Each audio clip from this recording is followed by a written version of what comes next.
Welcome to master mind of GK. एक बार फिर से आप लोग का स्वागत है मास्टर माइंड ऑफ जीके में। फ्रेंड्स, एसएससी जीडी कांस्टेबल के एग्ज़ाम में बहुत ही कम समय बचा हुआ है। 16 नवंबर से आपका एसएससी जीडी कांस्टेबल के एग्ज़ाम शुरू हो रहा है। तो अभी से मैं फ्रेंड्स आपको कंटिन्यू वीडियो प्रोवाइड कराता रहूँगा, तो आप लोग हमारे चैनल से जुड़े रहें। आज के वीडियो में हिंद सामान्य जानकारी के 25 प्रश्न के साथ साथ हिंदी के 25 प्रश्न को देखेंगे। ठीक है, टोटल 50 प्रश्न देखेंगे जो बिल्कुल सिलेबस के अनुसार है, इसलिए पूरा प्रैक्टिस सेट आप लोग जरूर देखिएगा। जो स्टूडेंट चैनल पर पहली बार विजिट कर रहे हैं, चैनल को सब्सक्राइब कर बेल आइकन को दबा दीजिएगा। और विशेष तैयारी के लिए फ्रेंड्स मेरे वेबसाइट है, जहां पर आपको हज़ारों क्वेश्चन प्रोवाइड कराया गया है एसएससी जीडी के लिए सिलेबस के अनुसार, करंट अफेयर्स का, हिंदी का और मैथ रीजनिंग का। तो उसे वेबसाइट पर जाकर के आप लोग जरूर प्रैक्टिस सेट करिएगा, जिसका लिंक इस वीडियो के नीचे डिस्क्रिप्शन में दिया हुआ है। नहीं तो फ्रेंड्स आप गूगल में जाकर के जीके मास्टरमाइंड सर्च करिएगा तो मेरा वेबसाइट आ जाएगा, जहां पर फ्री ऑफ कॉस्ट आप प्रैक्टिस सेट कर सकते हैं। ठीक फ्रेंड्स, तो चलिए पुनः मैं एक बार रिक्वेस्ट करूंगा, जो स्टूडेंट चैनल को सब्सक्राइब नहीं किया है फटाफट चैनल को सब्सक्राइब कर बेल आइकन को दबा दीजिएगा। तो चलिए देखिए, इसी तरह से आपका सामान्य जानकारी से 25 प्रश्न पूछे जाएंगे। तो आज का पहला सवाल आप लोग के सामने है कि रानी दुर्गावती संबंधित है। तो रानी दुर्गावती है जो किससे संबंधित है? तो ये जबलपुर से संबंधित है फ्रेंड्स। ऑप्शन नंबर डी इसका करेक्ट आंसर हो जाएगा। रानी दुर्गावती है जो कालिंजर के राजा कोरत सिंह की पुत्री और गोंड राजा दलपत शाह की पत्नी थी। याद रखिएगा, जो रानी दुर्गावती है वो किसकी पत्नी थी? तो आपका राजा दलपत शाह की पत्नी थी। तो पहला का करेक्ट आंसर हो जाएगा option number D, Rani Durgavati संबंधित है तो जबलपुर से। सवाल नंबर 2 देखिए, सवाल नंबर 2 है कि भारतीय वन्य जीव संस्थान wild life institute of India स्थित है। भारतीय वन्य जीव संस्थान कहाँ स्थित है? 27 का करेक्ट आंसर ये देहरादून में है। ऑप्शन नंबर सी इसका करेक्ट आंसर हो जाएगा। इसी तरह से अगर पूछा जाए फ्रेंड्स, आपका केंद्रीय आलू अनुसंधान केंद्र कहाँ पड़ता है? तो ये भी याद रखें, ये शिमला में पड़ता है। केंद्रीय आलू अनुसंधान केंद्र कहाँ पड़ता है? शिमला में पड़ता है। उसके बाद में अगर पूछा जाए राष्ट्रीय कृषि अनुसंधान केंद्र, ठीक है, राष्ट्रीय कृषि अनुसंधान केंद्र कहाँ है? तो नई दिल्ली में है, ये भी याद रखिएगा। आलू का हो गया शिमला में, और वन्य जीव संस्थान कहाँ है? देहरादून में हो गया फ्रेंड्स। तो ये सभी को आप लोग जरूर याद रखिएगा। चलिए अगला सवाल है, पैक्स इंडिया नामक पुस्तक के लेखक कौन है? तो पैक्स इंडिया का लेखक कौन है? 28 का जो करेक्ट आंसर हो जाएगा आपका option number D, Shashi Tharoor ने पैक्स इंडिया नामक पुस्तक लिखा है। चलिए सवाल नंबर 29 को देखते हैं। 29 नंबर सवाल आपका है, विषुवत रेखा पर गुरुत्व के कारण त्वरण क्या होता है? बहुत ज़्यादा इंपॉर्टेंट सवाल है। तो देखिए इसका करेक्ट आंसर है, विषुवत रेखा पर गुरुत्व के कारण त्वरण ध्रुवों पर त्वरण की अपेक्षा कम होता है। ठीक है, विषुवत रेखा पर गुरुत्व के कारण त्वरण ध्रुवों की अपेक्षा ध्रुवों पर त्वरण की अपेक्षा क्या होता है? कम होता है। यानी ऑप्शन नंबर ए इसका करेक्ट आंसर हो जाएगा। अगला सवाल को देखते हैं। 30 नंबर सवाल आपका है, सबसे क्रियाशील है। तो सबसे क्रियाशील इसमें क्या हो जाएगा? तो ऑक्सीजन O2 आपका सबसे क्रियाशील है। ऑप्शन नंबर बी इसका करेक्ट आंसर हो जाएगा। सबसे क्रियाशील ऑप्शन नंबर बी हो जाएगा, ऑक्सीजन। 31 नंबर सवाल बहुत ज़्यादा इंपॉर्टेंट है, बहुत बार एग्जाम में रिपीट हुआ है कि ऑक्सीकरण की अभिक्रिया में क्या होती है, तो बहुत ज़्यादा इंपॉर्टेंट है। तो देखिए ऑक्सीकरण की अभिक्रिया में क्या होता है? इलेक्ट्रॉन की कमी होती है। याद कर लीजिए फ्रेंड्स, बहुत इंपॉर्टेंट है। ऑक्सीकरण की अभिक्रिया में इलेक्ट्रॉन की क्या होती है? कमी होती है। ऑप्शन नंबर बी इसका करेक्ट आंसर होगा। 32 नंबर सवाल को देखिए। 32 नंबर सवाल आपका है, रेडॉन क्या है? तो रेडॉन का नाम आप लोग सुनेंगे फ्रेंड्स। रेडॉन है जो एक अक्रिय गैस है। ठीक है, अक्रिय गैसों की टोटल संख्या अगर आपसे पूछ दिया जाए तो कितना है? 6 है। ठीक है, याद रखिएगा, जिसमें आपका हीलियम हो गया, नियॉन हो गया, आर्गन हो गया, क्रिप्टॉन हो गया, जेनॉन हो गया और रेडॉन हो गया। ठीक है, सभी अक्रिय गैसों को याद कर लीजिएगा। तो उसी में से है जो आपका रेडॉन है, जो एक अक्रिय गैस है। अक्रिय गैस की संख्या कितना है टोटल? तो 6 है। कौन कौन बता दिए? हीलियम, नियॉन, आर्गन, क्रिप्टन और हो गया जेनॉन हो गया। ठीक है फ्रेंड्स, तो ये सभी जो अक्रिय गैस है, तो इसका correct answer option number B हो जाएगा। उसके बाद आ गया, शुद्ध सोना कितने कैरेट का होता है? बिल्कुल इसी लेवल का एसएससी जीडी कांस्टेबल में सामान्य अध्ययन से प्रश्न पूछा जाएगा फ्रेंड्स। 33 नंबर सवाल का जो करेक्ट आंसर होगा, शुद्ध सोना 24 कैरेट का होता है। अगला, आलू में वनस्पतिक उत्पादन किस भाग द्वारा होता है? देखिए बहुत अच्छा क्वेश्चन। तो देखिए आलू में जो आपका वनस्पतिक उत्पादन होता है वो तने के द्वारा होता है। ऑप्शन नंबर इसका डी करेक्ट आंसर हो जाएगा। आलू है जो भूमिगत तने का उदाहरण है फ्रेंड्स। और देखिए कंद हो गया, सलकंद हो गया, घन कंद हो गया, प्रकंद हो गया, सभी है जो भूमिगत तने का उदाहरण है। 35 नंबर सवाल को देखिएगा। 35 नंबर सवाल है, भारतीय संविधान में अल्पसंख्यकों को मान्यता किस आधार पर दी गई है? तो देखिए अल्पसंख्यकों की जो मान्यता दी गई है वो है आपका धर्म नहीं होगा, जाति नहीं होगा, रंग नहीं होगा, होगा ऑप्शन नंबर डी, कुल जनसंख्या के साथ उस वर्ग की जनसंख्या का अनुपात के हिसाब से भारतीय संविधान में अल्पसंख्यकों को मान्यता प्रदान की गई है। ऑप्शन नंबर डी इसका करेक्ट आंसर होगा। 36 नंबर सवाल को देखें। 36 नंबर सवाल आपका है, नीति आयोग के उपाध्यक्ष को भारत सरकार के सरकारी वरीयता क्रम में महत्व का दर्जा दिया गया है। तो 36 नंबर सवाल है आपका, इसका correct answer option number A होगा, भारत सरकार के कैबिनेट मंत्री के समान। नीति आयोग के उपाध्यक्ष को भारत सरकार के सरकारी वरीयता क्रम में महत्व का दर्जा दिया गया, तो भारत सरकार के कैबिनेट मंत्री के समान दिया गया। 36 का correct answer option number A होगा। 37 नंबर सवाल को देखिए। 37 नंबर सवाल आपका है, पाकिस्तान का उदय किस वर्ष हुआ? पाकिस्तान का उदय किस वर्ष हुआ? तो सभी को पता है 1947 में हुआ था ना। ऑप्शन नंबर डी इसका करेक्ट आंसर हो जाएगा। और फ्रेंड्स आपका 1971 में बांग्लादेश का उदय हुआ, ये भी याद रखिएगा। 1971 में पाकिस्तान का पूर्वी हिस्सा जो पड़ता था बांग्लादेश के रूप में स्वतंत्र हुआ। तो 1947 में पाकिस्तान का उदय हुआ। 38 नंबर सवाल को देखें कि निम्नलिखित कौन सा देश दक्षिण एशियाई क्षेत्रीय सहयोग संघ अर्थात दक्षिण एशिया सार्क का सदस्य नहीं है? तो इसमें से सार्क का सदस्य कौन नहीं? 38 नंबर सवाल का गेस कीजिए, करेक्ट आंसर क्या होगा? 38 नंबर सवाल का जो आपका करेक्ट आंसर हो जाएगा friends option number B, Myanmar है जो सार्क का सदस्य नहीं है। बाकी आपका अफगानिस्तान सदस्य है, मालदीव भी सदस्य है, श्रीलंका भी सदस्य है। ठीक है, अफगानिस्तान हो गया, मालदीव हो गया, श्रीलंका हो गया, बांग्लादेश, भूटान, ठीक है, उसके बाद भारत, नेपाल और पाकिस्तान, ये सभी सदस्य है। इसमें टोटल संख्या कितनी है फ्रेंड्स? 8 है। सार्क देशों की सदस्य देशों की संख्या टोटल कितनी है? 8 है। उसमें म्यांमार आपका नहीं है। कौन कौन है एक बार पुनः सुन ले। सार्क के सदस्य अफगानिस्तान 1, बांग्लादेश 2, भूटान 3, भारत 4, मालदीव 5, नेपाल 6, पाकिस्तान 7 और श्रीलंका 8। यही 8 देश है। ठीक है, अगला 39 नंबर सवाल है, बिहार केसरी उपनाम से किसे संबोधित किया जाता है? बिहार केसरी उपनाम से किसे संबोधित किया जाता है? तो 39 नंबर सवाल का करेक्ट आंसर हो जाएगा option number C, doctor Shri Krishna Singh को बिहार केसरी उपनाम से संबोधित किया जाता है। 40 नंबर सवाल देखें। 40 नंबर सवाल है, गांधी जी ने व्यक्तिगत सत्याग्रह आंदोलन कब शुरू किया था? तो गांधी जी ने व्यक्तिगत सत्याग्रह आंदोलन की शुरुआत 1940 ईस्वी में किया था। देखिए व्यक्तिगत कह रहा है, अगर पूछा जाए गांधी जी ने सर्वप्रथम अपना आंदोलन कब शुरू किया था सत्याग्रह, तो 1917 का हो जाएगा आपका चंपारण सत्याग्रह। लेकिन अगर व्यक्तिगत रूप से पूछा जाए फ्रेंड्स तो 1940 ईस्वी में गांधी जी ने शुरू किया था। ऑप्शन नंबर ए 40 का करेक्ट आंसर हो जाएगा। 41 नंबर सवाल को देखें कि निम्नलिखित में से किसने हाल ही में भारतीय खेल प्राधिकरण SAI का नया लोगो लॉन्च किया है? 41 का बहुत अच्छा सवाल है।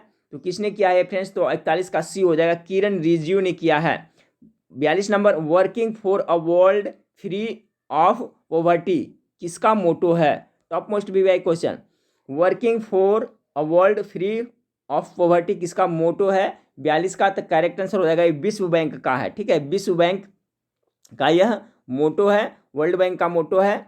विश्व बैंक का अगर मुख्यालय आपसे पूछा जाए तो वाशिंगटन DC में पड़ता है, ये भी याद रखिएगा।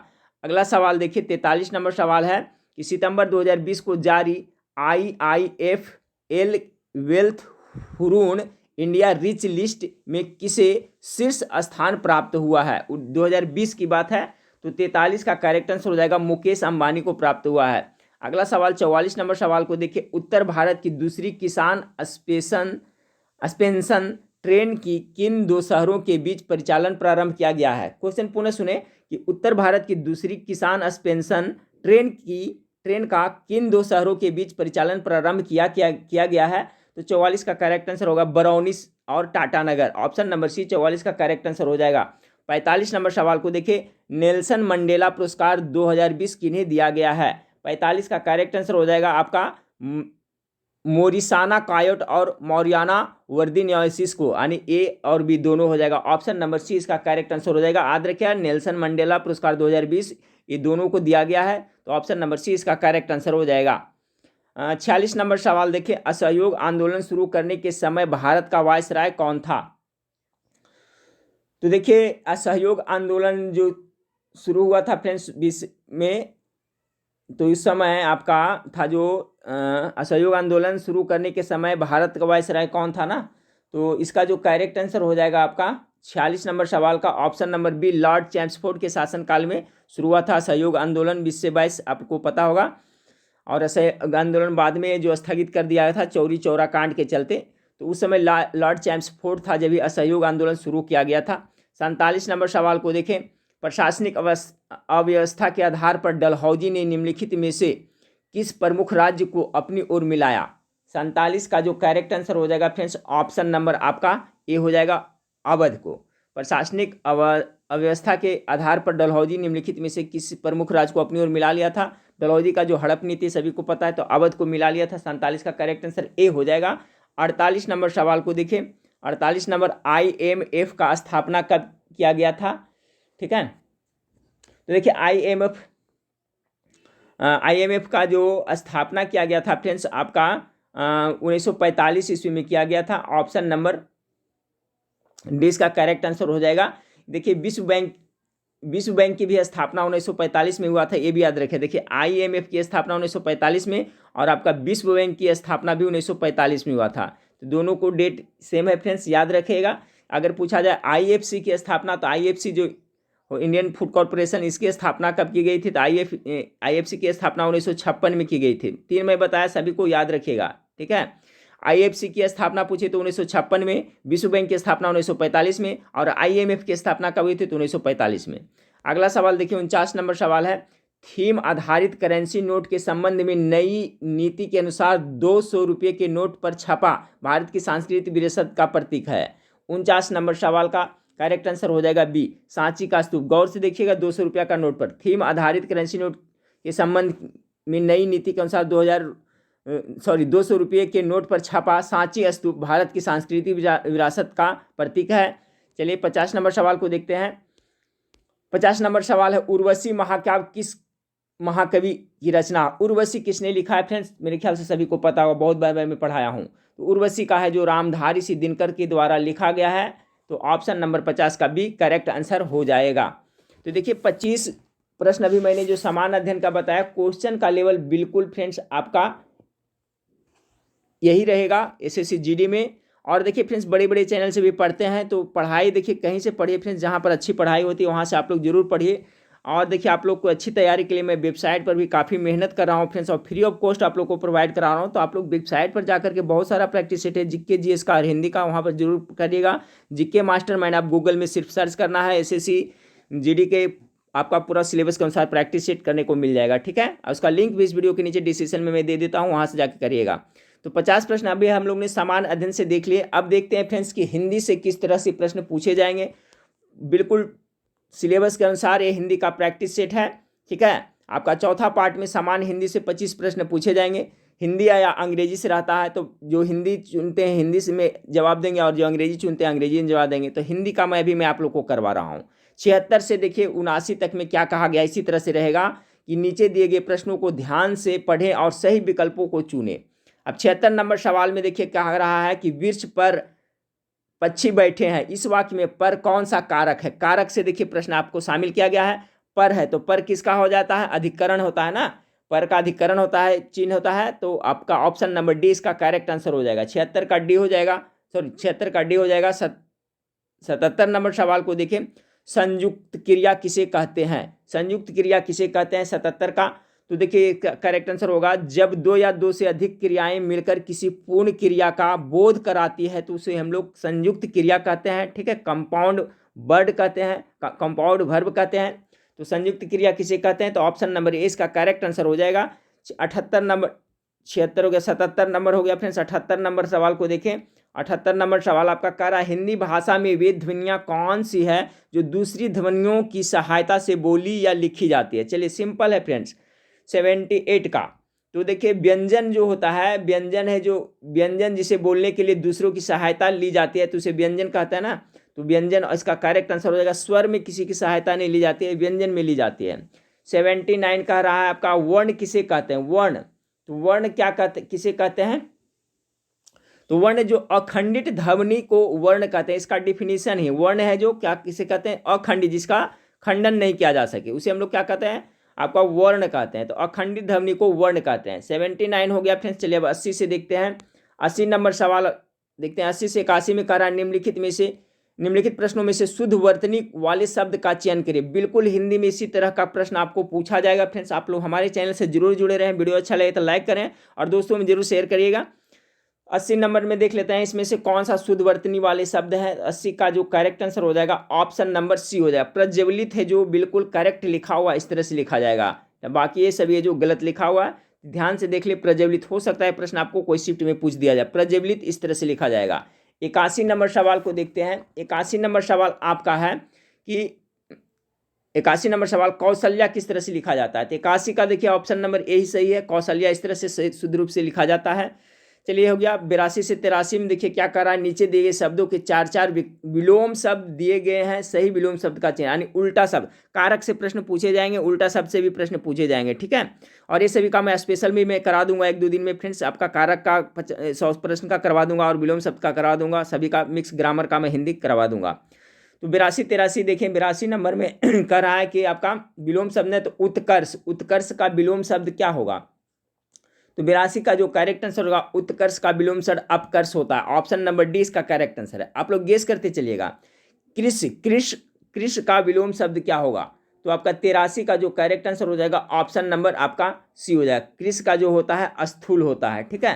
कृष मतलब होता है दुबला कमजोर होता है फ्रेंड्स, ठीक है। इसका विलोम शब्द होता है जो पुष्ट होता है, इसे स्थूल भी कह सकते हैं, सूक्ष्म भी कह सकते हैं। सूक्ष्म का भी उल्टा स्थूल होता है और कृष का भी उल्टा स्थूल होता है। ऑप्शन नंबर सी इसका करेक्ट आंसर है। कहीं अगर आपसे पूछ दिया जाए सूक्ष्म मतलब छोटा होता है, इसका अगर जो होता है सूक्ष्म निर्बल छोटा होता है, इसका अगर विलोम शब्द पूछा है तो सूक्ष्म का भी स्थूल होता है। और यहाँ पर पूछा गया आपका कृष का, तो कृष मतलब होता है क्या होता है, दुर्बल होता है, कमजोर होता है, इस तरह से इसका भी विलोम शब्द स्थूल ही होता है। चलिए आगे कर रहा है 84 से 85 तक में क्या कर रहा है, निम्नलिखित वाक्यांशों के लिए एक शब्द का चयन करिए, ठीक है। अनेक शब्दों का एक शब्द है। जिसकी पत्नी मर गई हो उसे क्या कहा जाता है। 84 नंबर सवाल का जो करेक्ट आंसर हो जाएगा ऑप्शन नंबर सी विधुर कहा जाता है। 85 में व्याकरण का विद्वान, ठीक है, यानी जो व्याकरण जानता है किसी क्या कहता है, वैयाकरण कहा जाता है ना, सॉरी हाँ वैयाकरण कहा जाता है। तो 85 का correct answer option number D हो जाएगा। व्याकरण का विद्वान या व्याकरण जानने वाले को क्या कहा जाता है, वैयाकरण कहा जाता है। तो व्याकरण का विद्वान वैयाकरण, ऑप्शन नंबर डी इसका करेक्ट आंसर होगा। अब 86 से 87 में देखिए क्या कह रहा है, निम्नलिखित शब्दों में से सही संधि विच्छेद का विकल्प चयन कीजिए। संधि विच्छेद तो जरूर पूछेगा। संतोष का अगर जो संधि विच्छेद करिएगा तो क्या होगा, सम जोड़ तोष। सिंपल है फ्रेंड्स। 86 का correct answer option number C सम जोड़ तोष अर्थात संतोष। ऑप्शन नंबर सी इसका करेक्ट आंसर। मृत्यु उपरांत का अगर जो इसको संग्रह करेगा तो क्या होगा, इसको जोड़िएगा तो मृत्यु उपरांत, तो क्या होगा, मृत्यु प्रांत हो जाएगा। 87 का correct answer option number A हो जाएगा, मृत्यु प्रांत इसका करेक्ट आंसर होगा। 88 से 89 में देखिए प्रत्येक शब्द के लिए उसके नीचे दिए गए विकल्पों में से पर्यायवाची शब्द, जिसे अंग्रेजी में सिनोनिम्स कहते हैं, यानी कि उसका मिलता जुलता अर्थ वाला शब्द।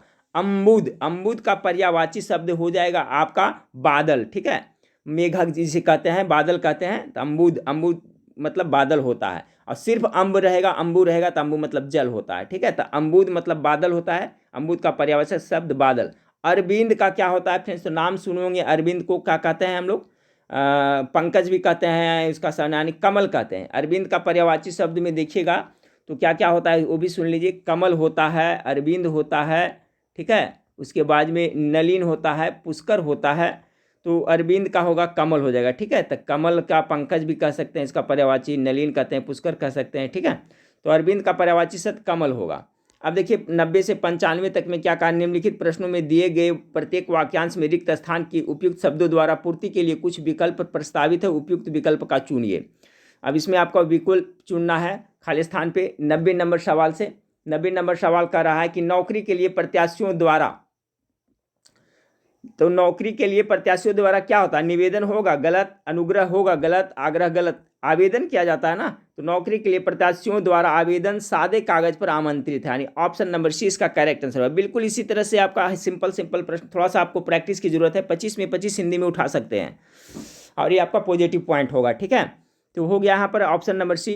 91 नंबर सवाल को देखिए, देवनंद की काम की प्रति लगन और निष्ठा, लगन और निष्ठा अनुकरणीय है। 91 का correct answer option number B हो जाएगा। देवनंद की काम के प्रति लगन और निष्ठा जो अनुकरणीय है।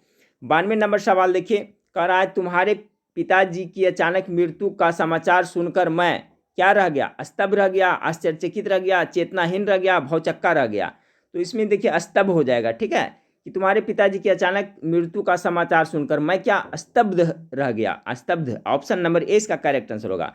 93 नंबर सवाल को देखिए, कह रहा है फ्रेंड्स यहाँ पर कि आकाश में तारे टिमटिमा रहे थे, तो क्या होगा इसका 93 का, तो 93 का सी, निर्भर, ठीक है, निर्भर आकाश में तारे टिमटिमा रहे थे। निर्जन तो होगा नहीं, निर्वासन भी होगा नहीं, निरंध्र भी नहीं होगा, तो यहाँ होगा निर्भर आकाश में तारे टिमटिमा रहे थे।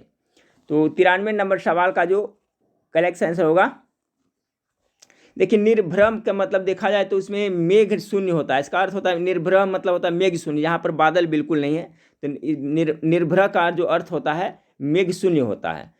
चलिए 94 नंबर सवाल को देखिए, कह रहा है कि निम्नांकित में विशेषण है, विशेषण कौन है, जो संज्ञा का विशेषता बताता है उसे क्या कहते हैं, विशेषण कहते हैं ना। तो 94 का करेक्ट आंसर क्या होगा, आकर्षक। देखिए है ना, जैसे कि कोई वस्तु आकर्षक नजर आ रहा है इस तरह से, तो उसका विशेषता बता रहा है, तो ये होगा, ये आपका निम्नलिखित में से विशेषण कौन है, 94 का करेक्ट आंसर ये हो जाएगा, ठीक है, ऑप्शन नंबर बी इसका करेक्ट आंसर हो जाएगा। अब चलिए 95 नंबर है, मानव शब्द से विशेषण बनेगा, तो मानव से क्या बनेगा, चलिए अब देखते हैं, आप लोग सही करिए, इसका करेक्ट आंसर क्या होता है 96 का, मानव से मानवता होगा, मानवता है जो विशेषण बन जाएगा, ऑप्शन नंबर ये हो जाएगा। इसी तरह से पूछता है फ्रेंड्स, चाचा का विशेषण क्या होगा, चचेरा हो जाएगा, फूफा का फुफेरा हो जाएगा, मानव से क्या होगा, मानवता हो जाएगा। ये सब ये जो विशेषण इस तरह से पूछा जाता है, तो मानव का जो विशेषण बनेगा तो मानवता हो जाएगा। अब देखिए यहाँ पर आपका गद्यांश एक दिया रहेगा इसी तरह से फ्रेंड्स, जिसमें आपको पढ़ कर करके आंसर आपको देना है, यानी 96 से लेकर के 100 तक में, तो बिल्कुल इसी तरह से आपका रहेगा। यहाँ पर देखिए निर्देश क्या दिया हुआ है, पहले निर्देश हम लोग देख लेते हैं। निर्देश में आपका दिया है कि नीचे दिए गए प्रत्येक अवतरण को ध्यानपूर्वक पढ़ें और उस पर आधारित प्रश्नों के लिए दिए गए संभावित उत्तरों में से उपयुक्त उत्तर को चिन्हित कीजिए। तो मैं ध्यानपूर्वक इसको पढ़ रहा हूँ, आप लोग ध्यानपूर्वक सुनते चलिएगा, फिर इसका आंसर हम लोग देखते चल जाएंगे, इसी से आंसर उसमें भी देना रहता है।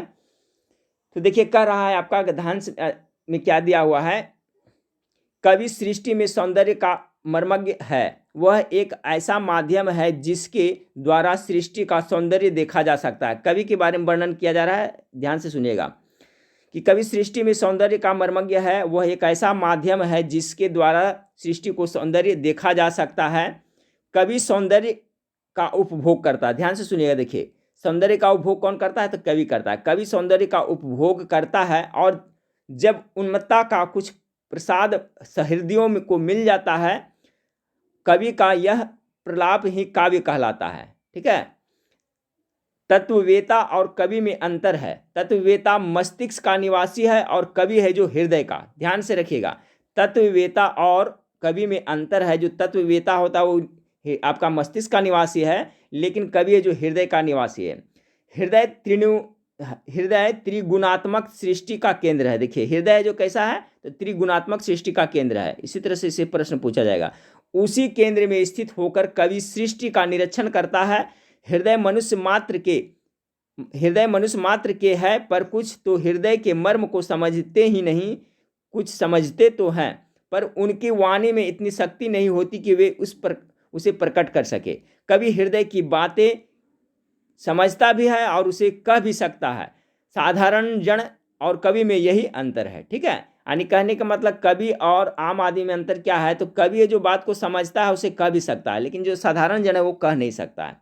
अब देखिए इससे सवाल किस तरह से बनाया, 96 नंबर से कह रहा है कवि की रचना एक प्रकार का प्रलाप होती है, क्योंकि 96 नंबर सवाल का करेक्ट आंसर सी होगा, क्योंकि कविता कवि की सौंदर्यानुभूति का सहज उच्छलक्षण होती है। अभी हम लोग देखे थे इसमें, तो ऑप्शन नंबर सी 96 का करेक्ट आंसर हो जाएगा।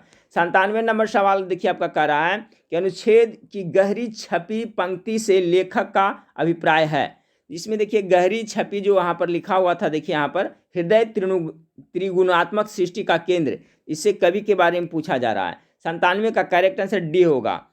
97 का हो जाएगा सत रज और तम तीनों गुणों का वास हृदय में होती है, ठीक है, किसका, सत रज और तम तीनों का, इसलिए तो यहाँ पर त्रिगुणात्मक लिखा है। यहाँ पर हृदय त्रिगुणात्मक सृष्टि का केंद्र है। तो इसका जो सटीक आंसर हो जाएगा यही हो जाएगा, ऑप्शन नंबर डी हो जाएगा। 98 नंबर सवाल को देखें। सहृदय कवि के माध्यम से सौंदर्य का आस्वादन इसलिए कर पाता है क्योंकि 98 का करेक्ट आंसर बी होगा, क्योंकि प्रलाप रूप में कवि सौंदर्य का वास्तविक अंकन कर जाता है। इसलिए सहृदय कवि के माध्यम से सौंदर्य का आस्वादन इसलिए करता है क्योंकि प्रलाप रूप में कवि सौंदर्य का वास्तविक अंकन कर जाता है। 99 नंबर सवाल देखिए, कह रहा है कि तत्ववेता और कवि में मुख्य अंतर यह है कि तत्ववेता अभी हम लोग देखे थे, तो इसका हो जाएगा तत्ववेता है जो चिंतन को अधिक महत्व देता है, कवि है जो क्या इमोशन को यानी भावना को ज़्यादा महत्व देता है। 99 correct answer option number D हो जाएगा। आज का लास्ट सवाल को देखते हैं फ्रेंड्स कि कवि साधारण जन से इस अर्थ में भिन्न है कि वह मनोभाव को शाब्दिक अभिव्यक्त कर देता है, साधारण जन के लिए यह संभव नहीं। अभी मैंने बताया जो कवि और साधारण आम आदमी में फर्क यही है कि साधारण जन है जो सभी समझ सकता है लेकिन उसको कह नहीं सकता, व्यक्त नहीं कर सकता, लेकिन कवि है जो मनोभाव को शाब्दिक अभिव्यक्ति हो देता है और साधारण जन इसका नहीं देता है। ठीक है, तो ऑप्शन नंबर सी। तो देखिए बिल्कुल सिलेबस के अनुसार था फ्रेंड्स। आप लोग हमारे चैनल से जुड़े रहें, वीडियो को लाइक जरूर करें और आप लोग हौसला बढ़ाते रहें ताकि मैं आपको अभी से लेकर के कंटिन्यू एग्जाम तक वीडियो अच्छे प्रश्नों का सिलेबस के अनुसार प्रोवाइड कराता रहूं। और आप लोग जीके जीएस पढ़ने के लिए और हिंदी का प्रैक्टिस सेट और previous year question SSC GD download करने के लिए हमारी वेबसाइट पर जाएँ, gkmastermind.com। आप लोग सर्च करिएगा गूगल में तो आ जाएगा फ्रेंड्स मेरा वेबसाइट, नहीं तो इसका लिंक मैं इस वीडियो के नीचे डिस्क्रिप्शन में डाल देता हूँ। चलिए फ्रेंड्स, तो नेक्स्ट वीडियो में फिर मिलते हैं। देखने के लिए थैंक यू, धन्यवाद।